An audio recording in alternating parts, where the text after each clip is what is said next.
வணக்கம். தலைப்புச் செய்திகள்.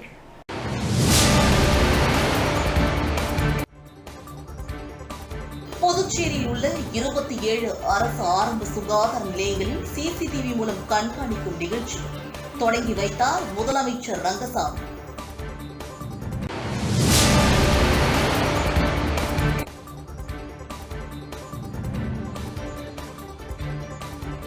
புதுச்சேரியில் இரவு நேரங்களில் வீடுகளுக்கு எதிரில் நிறுத்தப்படும் வாகனங்களில் இருந்து பெட்ரோல் மருந்து நபர் வைரலாகும் சிசிடிவி காட்சியால் பரபரப்பு.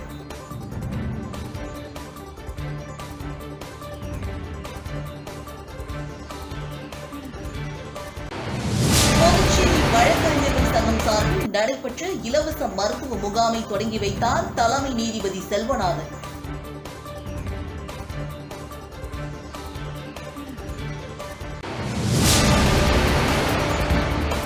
இனி விரிவான செய்திகள்.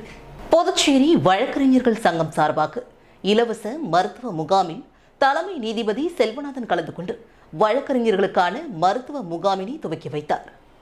பாண்டிச்சேரி வழக்கறிஞர் சங்கம் மற்றும் மணக்கா விநாயகர் மருத்துவக் கல்லூரி மற்றும் மருத்துவமனை இணைந்து நடத்தும் இலவச சிறப்பு மருத்துவ முகாம் ஒருங்கிணைந்த நீதிமன்ற வளாக அரங்கில் நடைபெற்றது.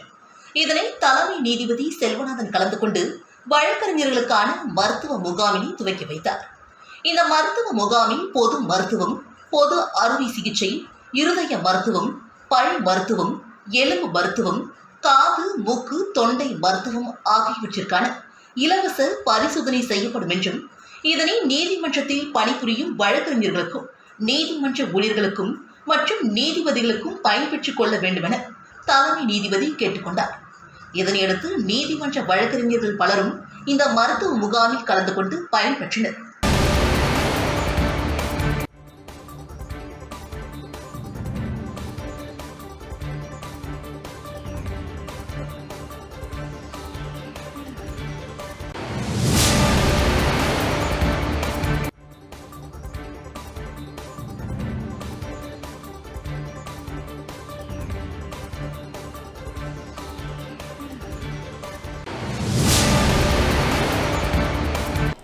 நகராட்சி மற்றும் கொம்யூன் பஞ்சாயத்து ஊழியர்கள் கூட்டு நடவடிக்கை குழு சார்பில் கோரிக்கைகளை வலியுறுத்தி கண்டன ஆர்ப்பாட்டம் நடைபெற்றது. உள்ளாட்சித்துறை அலுவலகம் எதிரே நகராட்சி மற்றும் கொம்யூன் பஞ்சாயத்து ஊழியர்களை அரசு ஊழியர்களாக மாற்றி மாதந்தோறும் தவறாமல் சம்பளம் வழங்க வேண்டும், தகுதியான அனைத்து ஊழியர்களுக்கும் NACV வழங்க வேண்டும், பணியின் பொழுது இறந்தோர் வாரிசுதாரர்களுக்கு கருணை அடிப்படையில் வேலை வழங்க வேண்டும், 7வது ஊதிய குழு பரிந்துரைகளை கடந்த 2016ஆம் ஆண்டு முதல் அமல்படுத்த வேண்டும் உள்ளிட்ட பல்வேறு கோரிக்கைகளை வலியுறுத்தி கூட்டு நடவடிக்கை குழு சார்பில் கண்டன ஆர்ப்பாட்டம் நடைபெற்றது. இந்த ஆர்ப்பாட்டத்திற்கு கூட்டமைப்பு கௌரவ தலைவர் சேஷாசலம் கோரிக்கைகளை வலியுறுத்தி விளக்க உரையாற்றினார். மேலும் இதில் சுமார் 100க்கும் மேற்பட்டோர் கலந்து கொண்டு கோஷங்களை எழுப்பினர்.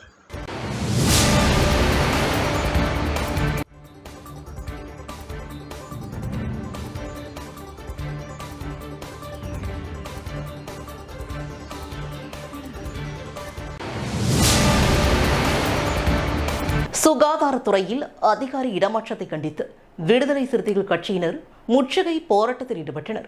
இதனால் அப்பகுதியில் பரபரப்பு ஏற்பட்டது. புதுச்சேரி நெல்லிக்காப்பு தொகுதிக்குட்பட்ட பொய்யவர்பாளையம் தேசிய யானைக்கால் நோய் தடுப்பு திட்ட அலுவலகத்தில் ஊழியராக பணியாற்றி வருபவர் அப்ரஹாம். இவர் சமீபத்தில் ஏலம் பகுதிக்கு இடமாற்றம் செய்யப்பட்டார். இதனை கண்டித்து சுகாதாரத்துறை இயக்குநர் அலுவலகத்தை விடுதலை சிறுத்தைகள் கட்சியினர் மற்றும் அவரது குடும்பத்தினர் முற்றுகையிட்டு தர்ணா போராட்டத்தில் ஈடுபட்டனர். கல்லீரல் பாதிக்கப்பட்டுள்ள அவரை இடமாற்றம் செய்யக்கூடாது என வலியுறுத்தினர். இப்போராட்டத்தில் ஈடுபட்டவர்களை போலீசார் எச்சரித்து கலைந்து போக செய்தனர். இதனால் அப்பகுதியில் சிறிது நேரம் பரபரப்பு ஏற்பட்டது.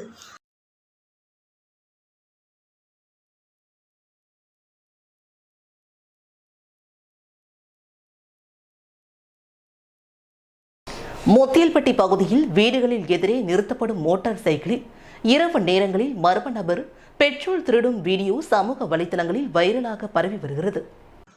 புதுச்சேரியில் நகர் பகுதிகளில் பெரும்பாலான வீடுகளில் இருசக்கர வாகனங்களை நிறுத்த இடம் இல்லாததால் வீட்டின் முன்பு சாலையில் நிறுத்துவது வழக்கம். இந்நிலையில் முத்தியல்பேட்டை நகரில் அதிகாலை வாலிபர் ஒருவர் வீடுகளின் முன்பு நிறுத்தியிருந்த மோட்டார் பைக்கில் இருந்து பெட்ரோலை திருடி தனது பைக்கில் நிரப்பினார். அருகிலுள்ள மாடி வீட்டிலிருந்து அதை கவனித்த வாலிபர் ஒருவர் பெட்ரோல் திருடும் நபரை எச்சரித்தார். ஆனால் அதை பொருட்படுத்தாமல் அந்த நபர் பெட்ரோல் திருடி சென்ற இந்த சம்பவம் குறித்து வீடியோ சமூக வலைதளங்களில் பரவி வருகிறது. புதுச்சேரியில் 1 லிட்டர் பெட்ரோல் 105க்கு விற்பனையாகிறது. இந்நிலையில் மர்ம நபர்கள் பெட்ரோல் திருட்டில் ஈடுபட்டு வருகின்றனர். எனவே காவல்துறையினர் இரவு ரோந்து பணியை தீவிரப்படுத்த வேண்டும் என அப்பகுதி மக்கள் வலியுறுத்தியுள்ளனர். புதுச்சேரி மாநிலம் முதலியார்பேட்டையில் எழுந்தருளியுள்ள ஸ்ரீ அலர்மேல் மங்கை சமேத ஸ்ரீ சீனிவாச பெருமாள் தேவஸ்தானத்தில் நடைபெற்ற பிரம்மோற்சவ விழாவையொட்டி திருத்தேரோட்டம் நடைபெற்றது. புதுச்சேரி முதலியார்பேட்டையில் அமைந்துள்ளது ஸ்ரீ வன்னி பெருமாள் திருக்கோவில். இந்த கோவிலில் எழுந்தருளியுள்ள ஸ்ரீ அலர்மேல் மங்கை சமேத ஸ்ரீ சீனிவாச பெருமாள் தேவஸ்தானத்தின் பிரம்மோற்சவ விழா கடந்த 20ஆம் தேதி கொடியேற்றத்துடன் துவங்கியது. இதனைத் தொடர்ந்து தினந்தோறும் வானம், இந்திர விமானம், சூரிய பிரகை வாகனம், சேஷ வாகனம், கருட சேவை உள்ளிட்ட சுவாமி பல்வேறு அலங்காரத்தில் எழுந்தருளி வீதி உலா நடைபெற்றது. இவ்விழாவின் முக்கிய நிகழ்வாக திருத்தேரோட்டம் நடைபெற்றது.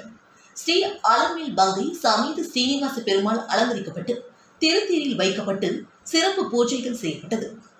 தொடர்ந்து பொதுமக்கள் கோவிந்தா கோஷத்தோடு திருத்தேரினை பல்வேறு வீதிகள் வழியாக கொண்டு சென்று மீண்டும் கோவிலை வந்தடைந்தது. இதில் அப்பகுதி பொதுமக்கள், பக்தர்கள் ஏராளமான பங்கேற்று சுவாமியை தரிசனம் செய்தனர்.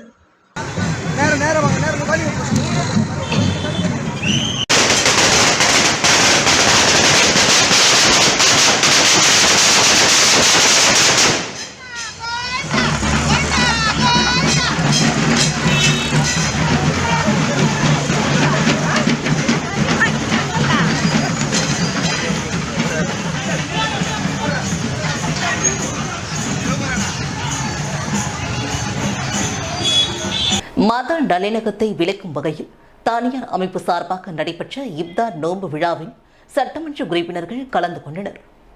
மே 3ஆம் தேதியன்று ரம்ஜான் பண்டிகை நாடு முழுவதும் கொண்டாடப்படவுள்ளது.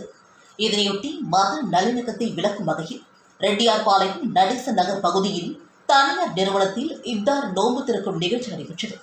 இதில் எதிர்க்கட்சித் தலைவர் சிவா, பாஜக சட்டமன்ற உறுப்பினர்கள் ஜான்குமார், சிவசங்கர், ரிச்சர்ட்ஸ், ஜான்குமார் ஆகியோர் கலந்து கொண்டு இப்தார் நோன்பு திறக்கும் நிகழ்ச்சியில் பங்கேற்றனர்.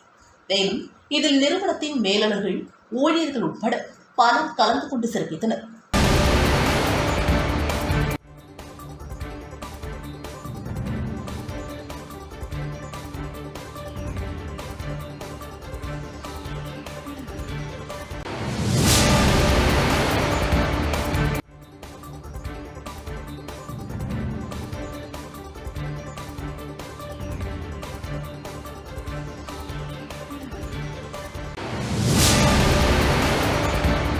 புதுச்சேரியில் உள்ள அரசு ஆரம்ப சுகாதார நிலையங்களை சிசிடிவி மூலம் கண்காணிக்கும் நிகழ்ச்சியை முதலமைச்சர் ரங்கசாமி சட்டப்பேரவையில் துவக்கி வைத்தார். புதுச்சேரியில் உள்ள அரசு ஆரம்ப சுகாதார நிலையங்களை சிசிடிவி மூலம் கண்காணிக்கும் நிகழ்ச்சியை முதலமைச்சர் ரங்கசாமி சட்டப்பேரவையில் துவக்கி வைத்தார்.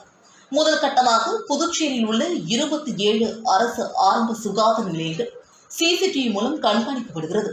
மேலும் காரைக்காலில் உள்ள ஆரம்ப சுகாதார நிலையங்களிலும் சிசிடிவி பொருத்த நடவடிக்கை எடுக்கப்படும் என்றும் அவர் தெரிவித்துள்ளார். தொடர்ந்து செய்தியாளர்களை சந்தித்த அவர், நாளை பிற்பகல் புதுச்சேரி பழைய துறைமுக பகுதியில் 3 நாட்களுக்கு சுகாதார திருவிழா நடைபெற உள்ளதாகவும், இதில் சிறப்பு மருத்துவர் வல்லுநர்கள் கலந்து கொண்டு மருத்துவ ஆலோசனைகளை வழங்க உள்ளதாகவும் தெரிவித்தார். பொதுமக்கள் பயன்படுத்திக் கொள்ள வேண்டும் என்றும் அவர் கேட்டுக்கொண்டார். தொடர்ந்து மத்திய உள்துறை அமைச்சரிடம் என்ன கோரிக்கை வைத்தீர்கள் என்று பத்திரிகையாளர்கள் எழுப்பிய கேள்விக்கு, புதுச்சேரிக்கு மாநில அந்தஸ்து வழங்க வேண்டும் என்ற கோரிக்கையை புதுச்சேரிக்கு வந்த அமித்ஷாவிடம் வலியுறுத்தியதாகவும் தெரிவித்தார். மாநில வளர்ச்சிக்கு உதவ வேண்டும் என்றும் கேட்டுக்கொண்டதாகவும் அவர் கூறினார். மேலும் தற்போது புதுச்சேரியில் கொரோனா ஸ்டே என்ற நிலையில் உள்ளதாகவும், மேலும் கொரோனாவை எதிர்கொள்ள அரசு முழுவீச்சில் தயாராக உள்ளது என்றும் தெரிவித்தார். தேசிய ஜனநாயக கூட்டணி குறித்து கேள்வி எழுப்பியதற்கு மத்திய அரசின் உதவியோடு அரசு அறிவித்த அனைத்து திட்டங்களையும் செயல்படுத்தி வருவதாகவும், பாரத பிரதமர் அறிவித்த மாதிரி புதுச்சேரியை பெஸ்ட் புதுச்சேரியாக மாற்றுவதற்கான நடவடிக்கைகள் அரசு எடுக்கும் என்றும், புதுச்சேரி தேசிய ஜனநாயக கூட்டணியில் எந்தவித குழப்பமும் இல்லை என்றும் முதல்வர் தெரிவித்துள்ளார்.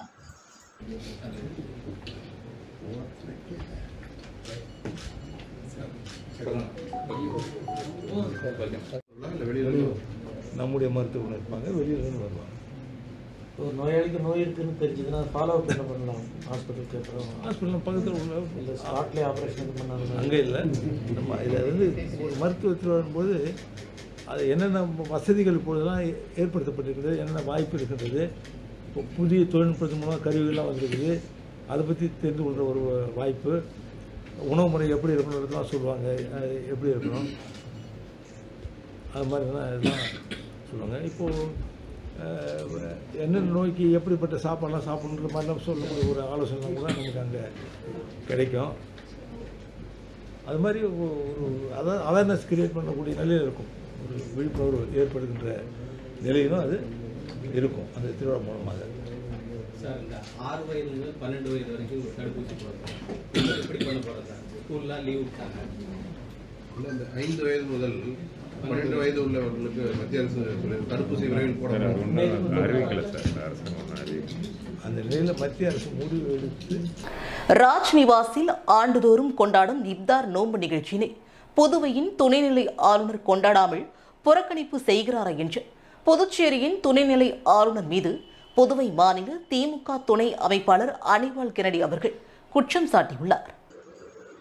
ராஜ்நிவாசில் ஆண்டுதோறும் கொண்டாடும் இப்தார் நோன்பு நிகழ்ச்சியினை புதுவையின் துணைநிலை ஆளுநர் கொண்டாடாமல் புறக்கணிப்பு செய்கிறாரா என்று புதுச்சேரியின் துணைநிலை ஆளுநர்கள் மீது புதுவை மாநில திமுக துணை அமைப்பாளர் அனிவால் கென்னடி அவர்கள் குற்றம் சாட்டை முன்வைத்துள்ளார்.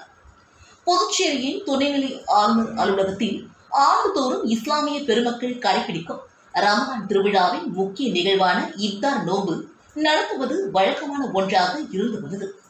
இந்த ஆண்டு மேதகு துணைநிலை ஆளுநர் அவர்கள் இப்தார் நோன்பு சம்பந்தமான எந்த நிகழ்ச்சிகளுக்கும் இதுவரை அழைப்பு விடுத்ததாக தெரியவில்லை என்றும் இது புதுச்சேரி மாநில இஸ்லாமிய பெருமக்கள் மத்தியில் மிகுந்த வேதனையை உண்டாக்குவதாகவும் அவர் குறிப்பிட்டுள்ளார்.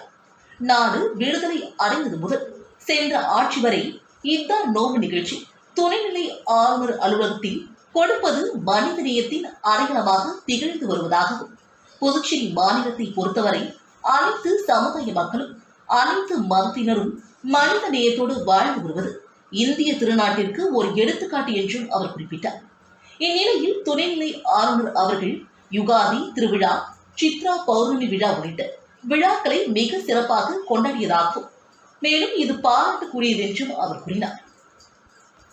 ஆனால் அதே வேளையில் தமிழக கலாச்சாரத்தை புதுவை கலாச்சாரத்தை நன்கு அறிந்து துணைநிலை ஆளுநர் அவர்கள் இப்தார் நோன்பு குறித்து எதுவும் வெளியிடாமல் இருப்பது வருத்தத்துக்குரிய விஷயமாகும் என்றும் அவர் தெரிவித்தார். ஏற்கனவே புதுச்சேரி மாநிலத்தில் துணைநிலை ஆளுநராக இருந்தவர்கள் எல்லோரும் இப்தார் நோன்பு நிகழ்ச்சியை நடத்தி சிறந்த மனித நேயத்திற்கு எடுத்துக்காட்டாக இருந்ததாகவும் குறிப்பாக பாஜக கட்சியில் மத்தியில் ஆளும் கட்சியாக இருந்த பொழுது வாஜ்பாய் அவர்கள் காலகட்டத்தில் நியமிக்கப்பட்ட ரஜினி ராய், மல்கானி அவர்களும் இப்தார் நோன்பு நிகழ்ச்சியினை மிக சிறப்பாக நடத்தியவர்கள் என்றும் அவர் குறிப்பிட்டார். எனவே மக்களின் வேண்டுகோளுக்கிணங்க இப்தார் நோன்பு நிகழ்ச்சியினை ஏற்பாடு செய்ய வேண்டும் என்றும் அவர் வலியுறுத்தினார். இல்லையென்றால் புதுச்சேரி மாநிலம் சமத்துவத்தின் திறவுகோள் என்பதை மாற்றிட துணைநிலை ஆளுநர் அவர்கள் துணை போய் விடக்கூடாது என்று சட்டமன்ற உறுப்பினர் அனிவால் கென்னடி அவர்கள் தனது அறிக்கையில் குறிப்பிட்டுள்ளார். விழுப்புரம் மாவட்டம் மரக்காணம் அருகே கோவில் உண்டியலை உடைத்து கொள்ளையடித்து சென்ற நபர்கள் கோட்டக்குப்பம் சோதனை சாவடியில் சிக்கினர். விழுப்புரம் மாவட்டம் மரக்காணம் பொதுக்குப்பம் அடுத்த தேவிக்குளம் பகுதியில் உள்ள நாகத்தம்மன் கோவிலில் இரவு நேரத்தில் மர்ம நபர்கள் உண்டியலை உடைத்து 1151 ரூபாய் பணத்தை திருடி சென்றுள்ளனர். கோவில் பணத்தை திருடிக் கொண்டு புதுச்சேரி நோக்கி தங்களது இருசக்கர வாகனத்தில் திருடர்கள் சென்று கொண்டிருந்தனர். அப்போது கோட்டக்குப்பம் சோதனை சாவடியில் காவலர்கள் வாகன சோதனையில் ஈடுபட்டுக் கொண்டனர். காவலர்களை கண்டது திருடர்கள் வாகனத்தை நிறுத்தி தப்ப முயன்றனர். இதனை கண்ட காவலர்கள் இருசக்கர வாகனத்தை மடக்கி சோதனை செய்தபோது காவலர்களுக்கு சந்தேகம் எழுந்துள்ளது. காவலர்கள் சந்தேகத்தின் அடிப்படையில் 3 நபர்களையும் கோட்டக்குப்பம் காவல் நிலையத்தில் வைத்து விசாரணையை மேற்கொண்டுள்ளனர். காவலர்கள் மேற்கொண்ட விசாரணையில் முத்துக்குமரன், மோகன்ராஜ் மற்றும் ஜெயராஜ் என்பதும் அவர்கள் தேவிக்குளம் பகுதியில் உள்ள நாகத்தம்மன் கோவில் உண்டியலை உடைத்து பணத்தை திருடிக் கொண்டு புதுச்சேரி நோக்கி சென்றதும் தெரிய வந்துள்ளது. இதனையடுத்து காவலர்கள் சம்பந்தப்பட்ட குற்றவாளிகளை மரக்காணம் காவல் நிலையத்திற்கு கொண்டு வந்து விசாரணை மேற்கொண்டு 3 நபர்கள் மீதும் வழக்கு பதிவு செய்து சிறையில் அடைத்தனர். அண்ணா சாலையில் அமைந்துள்ள ஹலோ மொபைல்ஸின் முதலாம் ஆண்டு துவக்க விழாவில் அமைச்சர்கள் நமச்சிவாயம், சாய்ஜி சரவணகுமார் ஆகியோர் கலந்து கொண்டு வாழ்த்து தெரிவித்தனர். புதுச்சேரி அண்ணா சாலையில் ஹலோ மொபைல்ஸ் நிறுவனத்தின் முதலாம் ஆண்டு விழா வெகு விமர்சையாக நடைபெற்றது. நிறுவனத்தின் உரிமையாளர் வினோத் தலைமையில் நடைபெற்ற விழாவில் சிறப்பு அழைப்பாளராக அமைச்சர் நமச்சிவாயம், சாய்ஜி சரவணகுமார் மற்றும் பாஜக பிரமுகர் சரவணன் ஆகியோர் கலந்து கொண்டு குத்துவிளக்கேற்றி விழாவினை துவக்கி வைத்து சிறப்பித்தனர். இந்நிகழ்ச்சியில் நிறுவனத்தின் நிர்வாகிகள் மற்றும் ஊழியர்கள், வாடிக்கையாளர்கள் உட்பட பலர் கலந்து கொண்டனர்.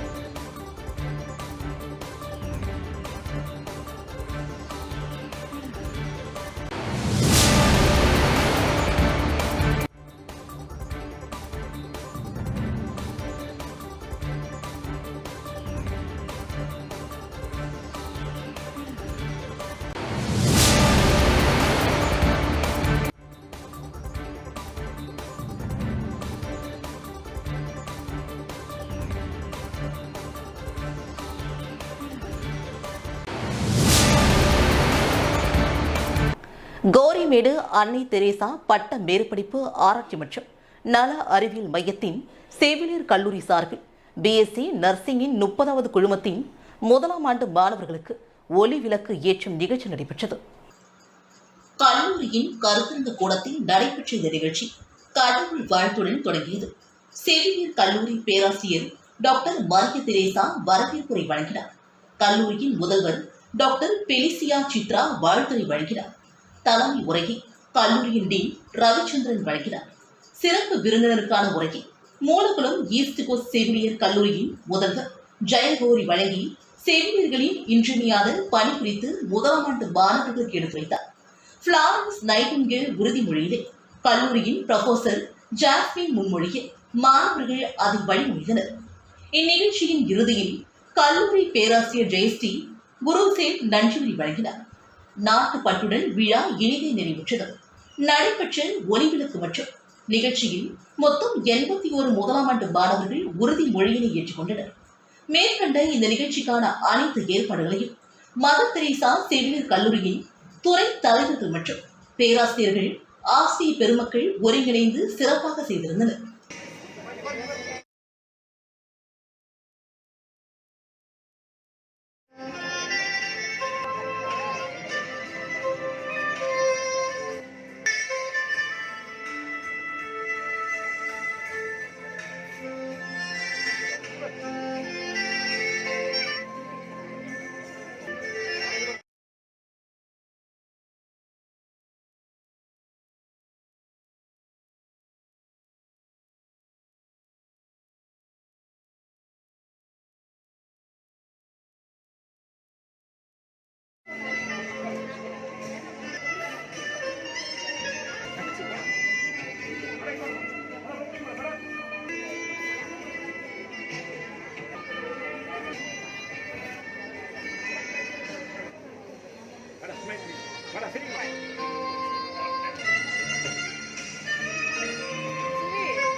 எதிர்க்கட்சித் தலைவர் சிவா அவர்களின் பிறந்தநாளை முன்னிட்டு அரியங்குப்பம் பேபி சாரா ஆதரவற்றோர் இல்லத்தில் திமுக நிர்வாகிகளோடு கேக் வெட்டி பிறந்தநாள் கொண்டாடப்பட்டது.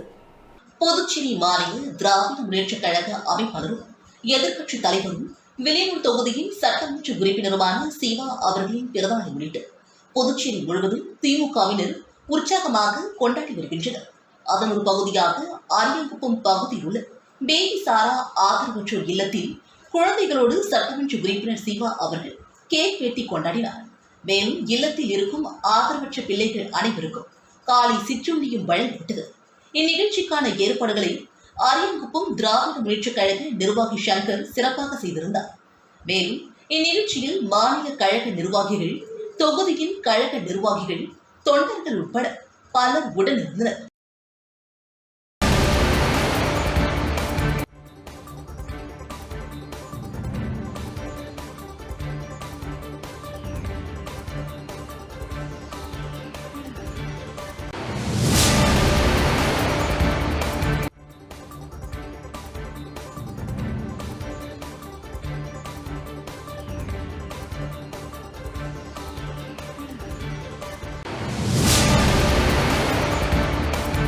நெட்டப்பாக்கம் தொகுதியில் 2,20,00,000 ரூபாய் மதிப்பீட்டில் சாலை அமைப்பதற்கான பூமி பூஜை விழா அமைச்சர் சாய்ஜி சரவணகுமார் தலைமையில் நடைபெற்றது.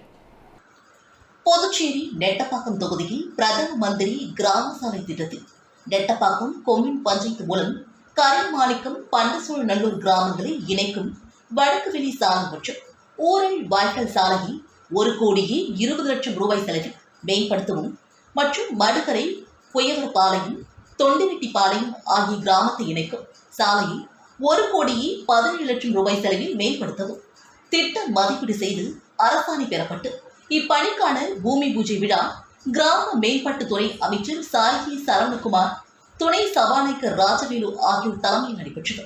மேலும் இவ்விழாவில் உள்ளாட்சித்துறையின் செயற்பொறியாளர் திருநாவுக்கரசு, நெட்டப்பாக்கம் கொம்யூன் பஞ்சாயத்து ஆணையர் ஜெயக்குமார், உதவி பொறியாளர் மாணிக்க சுவாமி, இளைநிலை பொறியாளர் ஐயப்பன் மற்றும் என்ஆர் காங்கிரஸ், பாஜக கட்சியின் பிரமுகர்கள், ஊர் முக்கியஸ்தர்கள் கலந்து கொண்டனர். புதுச்சேரியில் ஊர் கட்டுப்பாடு போட்டு 3 குடும்பங்கள் தள்ளி வைக்கப்பட்ட விவகாரம் பரபரப்பை ஏற்படுத்தியிருக்கிறது. புதுச்சேரி நலவாடு சுனாமி குடியிருப்பை சார்ந்தவர் தர்மீகர் மாவட்ட ஆட்சியர், காவல்துறை தலைவர் ஆகியோருக்கு அவர் அனுப்பியுள்ள மனுவில் நலவாடு கிராமத்தை பூர்வீகமாக கொண்ட தாம் வழக்கறிஞராக பணிபுரிந்து வருவதாகவும், நலவாடு தெற்கு தெருவில் மனோன்மணியின் கோவிலை விரிவாக்கம் செய்ய தங்கள் பூர்வீக பாட்டி வீட்டை உடனடியாக இடித்து தர வேண்டும் என கடந்த மாதம் தங்களை மிரட்டியதாகவும், மேலும் தங்கள் மீது ஊர் கட்டுப்பாடு விதித்ததாகவும், இது தொடர்பாக தவளக்குப்பம் காவல்துறையினர் இதை விசாரித்து கட்டுப்பாட்டை நீக்க உத்தரவிட்டதாகவும் அவர் குறிப்பிட்டுள்ளார். மேலும் தன் வீட்டையும் இடத்தையும் காப்பாற்ற வேண்டும் என கருதி பூர்வீக வீட்டில் வாழ்ந்து வரும் தன் உறவினர் பத்மா பேரி புதுவை முதன்மை மாவட்ட நீதிமன்றத்தில் வழக்கு ஒன்றையும் தாக்கல் செய்ததாகவும், இந்த வழக்கு நிலுவையில் உள்ள நிலையில் கடந்த 2 நாட்களாக தற்போது பொறுப்பு வகிக்கும் ஊர் பஞ்சாயத்துதாரர்கள் ஊர் கட்டுப்பாடு போட்டு கடலுக்குள் மீன்பிடிக்க செல்லாமல் அனைவரையும் பொதுக்கூட்டத்தில் பங்கேற்க வைத்து அங்கு தன்னையும் அரசு பள்ளி ஆசிரியரான தனது அண்ணனையும் உடனடியாக வீட்டை காலி செய்ய சொல்லி மிரட்டல் விடுத்ததாகவும் அவர் குறிப்பிட்டுள்ளார். மேலும் 27ஆம் தேதி முதல் தன் மீதும் தன் அண்ணன் மீதும் ஊர் கட்டுப்பாடு என்ற பெயரில் ஊரை விட்டு விலக்கி வைத்தல் போட்டு குடும்ப மரியாதையை சீர்குலைத்ததோடு அரசு ஊழியர், வழக்கறிஞர் ஆகிய தங்களிடம் கிராம பஞ்சாயத்து என்ற பெயரில் அடக்குமுறையை திணித்து அராஜக போக்கை கையாண்டு வருவதாகவும் அவர் குறிப்பிட்டுள்ளார். நன்கு படித்த தங்களுக்கே இந்த நிலைமை என்றால் பாமர மக்களின் நிலை என்னவாகும் என்றும், எனவே இந்த விஷயத்தில் உடனடியாக தலையிட்டு தங்கள் மீது விதிக்கப்பட்ட கட்டுப்பாட்டை நீக்கி ஊர் பஞ்சாயத்தர்கள் மீது தகுந்த நடவடிக்கை எடுக்க வேண்டும் என்று மாவட்ட ஆட்சியர் மற்றும் காவல்துறை தலைவர் ஆகியோரிடம் மனு அளித்துள்ளார். நல்லவாடு மனோன்மணியம்மன் கோயிலை எக்ஸ்டெண்ட் பண்ணி கட்ட போகிறோம், அதனால் உங்கள் வீட்டை கொடுங்க அப்படின்னு சொல்லிட்டு எங்கள் தம்பியை சிவசுந்தரை கேட்டுட்டு இருந்தாங்க. அதுக்கு இந்த குடும்ப தலைவன்ற முறையில் நானும் போயிருக்கேன். அப்போ அவங்க வந்து அடாவட்டியாக கேட்டுட்ருக்காங்க, நாங்கள் தரமாட்டோம், எங்களுக்கு இதான் வாழ்வாதாரம், இன்னொன்று எங்களுக்கு 150 மீட்டர் தான் நாங்கள் வசித்து வருகிறோம், எங்களுக்கு நல்ல காற்று வேணும், நல்ல குடிநீர் வேணும்னு தான் இங்கே வசிக்கிறோம். இவங்க வந்து அடாவட்டியாக கேட்டுட்ருக்காங்க, இப்போ தரல. அதனால் கடந்த 6 மாதமாக எங்களுக்கு யாரும் பத்திரிக்கை வைக்கக்கூடாதுன்னு ஊரில் கட்டுப்பாடு சொல்லியிருக்காங்க. இப்போ வந்து அருணாச்சலம், பத்மா, தர்மலிங்கம் அவங்க 3 பேரையும் அவங்ககிட்ட யாரும் பேசக்கூடாது, நீர் நெருப்பு புழங்கக்கூடாதுன்னு இன்னைக்கு காலையில் 8:05 அளவில் ஊர் மறி. தமிழ் மாமணி சாக்கட்டிய அகாடமி விருதாளர் பிரபஞ்சன் அவர்களின் 77வது பிறந்தநாள் விழா ராதே அறக்கட்டளை சார்பில் கொண்டாடப்பட்டது.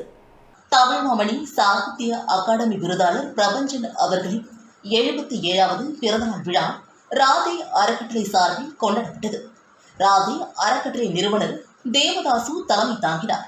முன்னாள் சட்டமன்ற உறுப்பினர் நாரா கலைநாதன் அவர்கள் சிறப்பு விருந்தினராக கலந்து கொண்டு மலர் வணக்கத்தை தொடங்கி வைத்தார். கவிமாமணி ராமதாசு காந்தி கவிதை வாசித்தார். பேராசிரியர்கள் இளங்கோ, பஞ்சாங்கம், ரவிக்குமார், வெங்கட சுப்பா நாயகர் ஆகியோர் உரை நிகழ்த்தினர். இந்நிகழ்வில் கோவிந்தராசு, புதுவை தமிழ் நெஞ்சன், பைரவி, மூத்த பத்திரிகையாளர் தணிகை தம்பி, சீனு, தமிழ்மணி உள்ளிட்ட தமிழ் அன்பர்கள் கலந்து கொண்டு மலர் வணக்கம் செலுத்தினர்.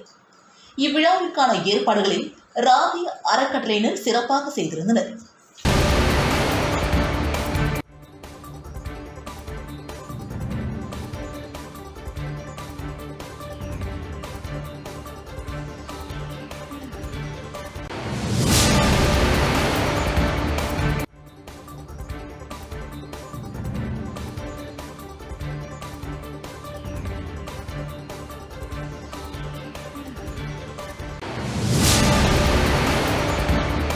தட்டாஞ்சாவடி தொகுதி என்ஆர் காங்கிரஸ் பிரமுகர் ராஜு என்கின்ற அழகப்பன் தனது பிறந்த நாளை முன்னிட்டு முதல்வர் ரங்கசாமியை சந்தித்து வாழ்த்து பெற்றார். புதுச்சேரி தட்டாஞ்சாவடி தொகுதி என்ஆர் காங்கிரஸ் பிரமுகர் ராஜு என்கின்ற அழகப்பன் பிறந்த நாளை என்ஆர் காங்கிரஸ் கட்சியின் நிர்வாகிகள் மற்றும் அவரது நண்பர்கள் வெகு விமர்சையாக கொண்டாடினர். அதனைத் தொடர்ந்து சட்டப்பேரவையில் முன்னாள் சட்டமன்ற உறுப்பினர் அசோக் ஆனந்த் முன்னிலையில் முதலமைச்சர் ரங்கசாமி ராஜு என்கின்ற அழகப்பனுக்கு சால்வை அணிவித்து பிறந்தநாள் வாழ்த்து தெரிவித்தார். இந்நிகழ்ச்சியில் தொகுதியின் என்ஆர் காங்கிரஸ் கட்சியின் நிர்வாகிகள் மற்றும் ராஜுவின் நண்பர்கள் கலந்து கொண்டனர்.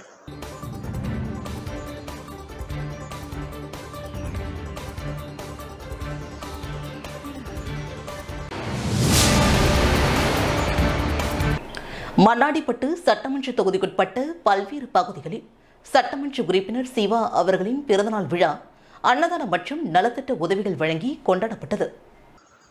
புதுச்சேரி மாநில திராவிட முன்னேற்றக் கழகத்தின் அமைப்பாளரும் சட்டமன்ற எதிர்க்கட்சித் தலைவரும் வெளியூர் தொகுதியின் சட்டமன்ற உறுப்பினருமான சிவா அவர்களின் பிறந்தநாள் விழா மாநிலம் முழுவதும் அவரது ஆதரவாளர்கள் சார்பில் கொண்டாடப்பட்டு வருகிறது. அதன் ஒரு பகுதியாக மண்ணாடிப்பட்டு சட்டமன்ற தொகுதிக்குட்பட்ட திருக்குளூர் கடை வீதியில் மாணவரணி அமைப்பாளர் டிவிஆர் விஜயராஜ் அவர்களின் தலைமையில் சட்டமன்ற உறுப்பினர் சிவா அவர்களின் பிறந்தநாள் விழா அன்னதானம் மற்றும் இளநீர், நீர்மோர், நுங்கு உள்ளிட்ட குளிர்பானங்கள் வழங்கி கொண்டாடப்பட்டது.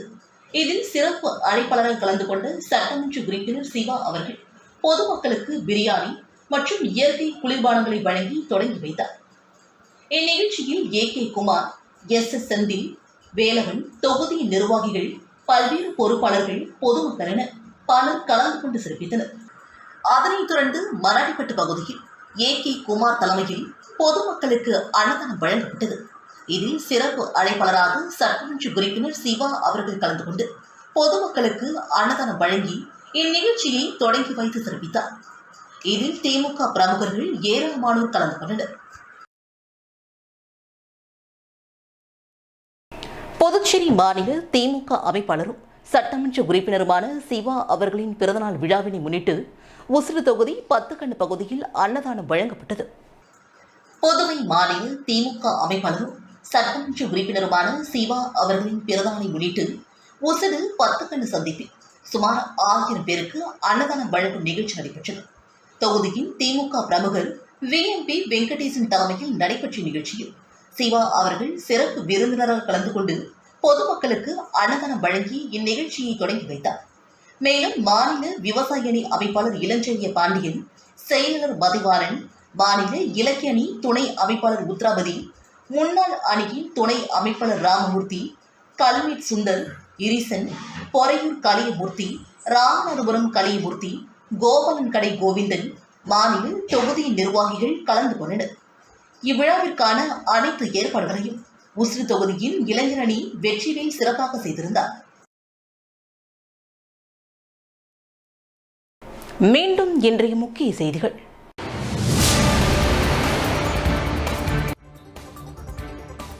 புதுச்சேரியில் உள்ள 27 அரசு ஆரம்ப சுகாதார நிலையங்களில் சிசிடிவி மூலம் கண்காணிக்கும் நிகழ்ச்சி தொடங்கி வைத்தார் முதலமைச்சர் ரங்கசாமி.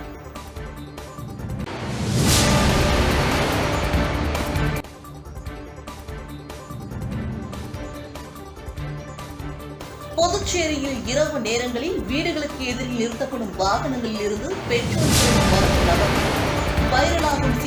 காட்சியால் பரபரப்பு.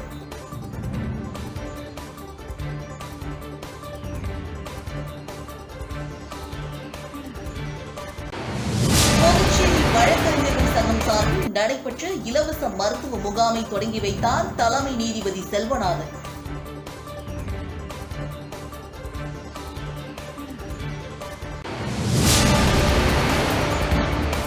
இத்துடன் செய்திகள் நிறைவடைகின்றன. நன்றி.